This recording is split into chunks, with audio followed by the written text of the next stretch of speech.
Let's return to Memorial Stadium with more Husker Countdown pregame coverage. Live on 90.3 KRNU and online at krnu.unl.edu.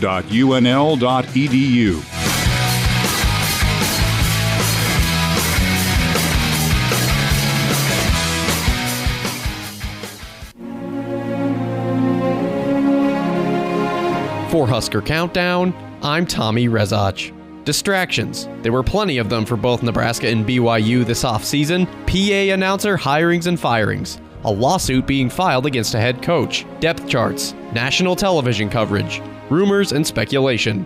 But two major distractions, or storylines, are sure to impact this game and these teams in a big way. The first one, suspensions. And now we've got a fight on the field. They're going to need more bodies in there to get these players separated. This is ugly. Ugly. BYU found themselves in an all-out brawl after losing in double overtime to Memphis in the 2014 Miami Beach Bowl. On March 2nd, head coach Bronco Mendenhall told Deseret News that up to 10 players could be facing suspension for their role in the Beach Bowl fight, but Mendenhall refused to show his hand. Regarding any suspensions for Nebraska, I don't plan to announce it until after the game, not before the game. BYU's disciplinary issues extended beyond the Beach Bowl. On August 12th, sophomore linebacker Sione Takitaki was charged with 2 counts of misdemeanor theft after stealing equipment from the school's track and soccer teams. On August 20th, junior cornerback Michael Davis was charged with misdemeanor assault and rioting after a parking lot dispute. While Mendenhall confirmed that Takitaki will not play against Nebraska, it's unclear who else will spend the game on the BYU sideline. Mendenhall says Michael Davis is one of BYU's best pass rushers. It would leave a big hole in the Cougar defense if he were indeed suspended. For the Cornhuskers, it was first reported by the Portland Tribune and confirmed by head coach Mike Riley on August 13th that 5 Huskers would be suspended for the season opener. Like Mendenhall, Riley didn't want to show his hand and give names right away, but as promised, Riley released the names on game week. Michael Rose-Ivy's one of them, Jonathan Rose is one of them, Sethan Carter, and Robbie Painter, and Joe Keels. Jonathan Rose, Sethan Carter, and Michael Rose-Ivy were all listed as starters on Nebraska's depth chart. But these aren't the only players missing in action. Enter the second biggest story of the offseason, injuries. We have had some significant injuries. We've had some ACLs and a shoulder. I don't think those are preventable, actually, nor do I think that they were practice construction driven. I think they were just what happens in football. Starting BYU tight end Steven Richards is out for the year with a knee injury. Linebacker Colby Jorgensen underwent surgery for a fractured neck, and starting running back Jamal Williams, who eclipsed 1,000 rushing yards last year, didn't get hurt, but instead withdrew from school and decided to redshirt in 2015.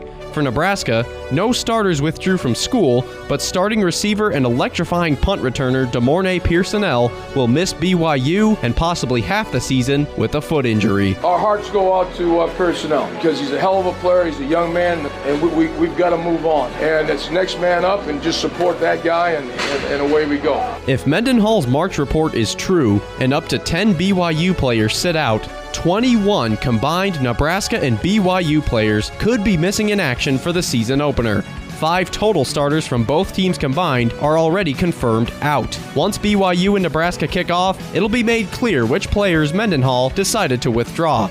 It'll also be made clear how the absence of numerous playmakers will affect what's sure to be a very close and very competitive game. So for these two teams, it's time to forget the PA announcer, the depth charts, the accusations, and the speculation. The injuries and suspensions might still hurt, but as Nebraska defensive coordinator Mark Banker said, next man up. It's time to start fresh with a new game and a new season. It's that beautiful time of the year to kick off the college football season, and we will be very, very proud to enter the stadium with the Nebraska Cornhuskers for the first time. We intend to hunt teams down, and so they're not coming to Provo. We're not going just to see what it's like in Lincoln. We're more hunting than traveling. We've been on the road to big stadiums, we've played big teams, and we've won on the road. So again, we've been there, we're going to go into the stadium, and we're going to do it again. We're here to play ball, we're here to win football games, and you know, when it comes to mentality, I mean, BYU's coming to town on Saturday, and they think they're coming to our house and win, and tell you what, me and my boys are pretty damn sure we're not going to let that happen. For Husker Countdown, I'm Tommy Rezach.